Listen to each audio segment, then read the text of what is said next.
இப்போ எஸ்ஐஆர் அப்படின்னா பழசு ஒன்று இருக்குது, புதுசு ஒன்று இருக்குது. ஏன்னா எஸ்ஐஆர்ன்றது புதுசு கிடையாது.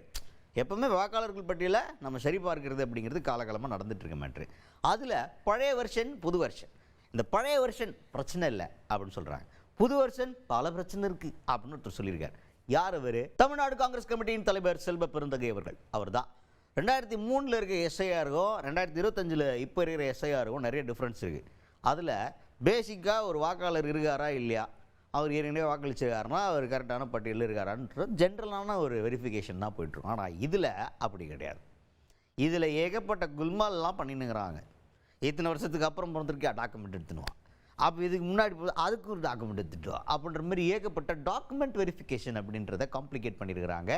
இதை ஒரு மறைமுகமான என்ஆர்சி மாதிரி கொண்டு வராங்க, நேஷ்னல் ரெஜிஸ்டர் ஆஃப் சிட்டிசன்ஷிப். அதை இதில் மறைமுகமாக இம்ப்ளிமெண்ட் பண்ணுறாங்க. இது மூலமாக அவங்க என்ஆர்சியை எப்படி கொண்டு வர முடியாமல் கஷ்டப்பட்டாங்களோ இது மூலமாக அந்த என்ஆர்சி இம்ப்ளிமெண்ட் பண்ணுறதுக்கு பிளான் பண்ணுறாங்க பாஜக.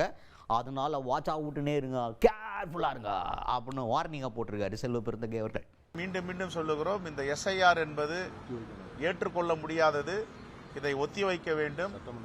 சட்டமன்ற தேர்தல் 2026க்கு பிறகு வேண்டுமானால் அவர்கள் நடத்தி கொள்ளட்டும். அதுவும் 2003 எஸ்ஐஆர் முறைப்படி தான் நடத்த வேண்டும். 2003 எஸ்ஐஆர் வேறு, 2025 எஸ்ஐஆர் வேறு. நாங்கள் திருப்பி திருப்பி சொல்லுகிறோம், அது வேறு இது வேறு. அதில் உள்ள சரத்துகள் இதில் இல்லை, அதில் உள்ள நிபந்தனைகள் இதில் இல்லை. இது கூடுதலாக மறைமுகமான என்ஆர்சியை செய்வதற்கான வேலைகளை இவர்கள் செய்கிறார்கள்.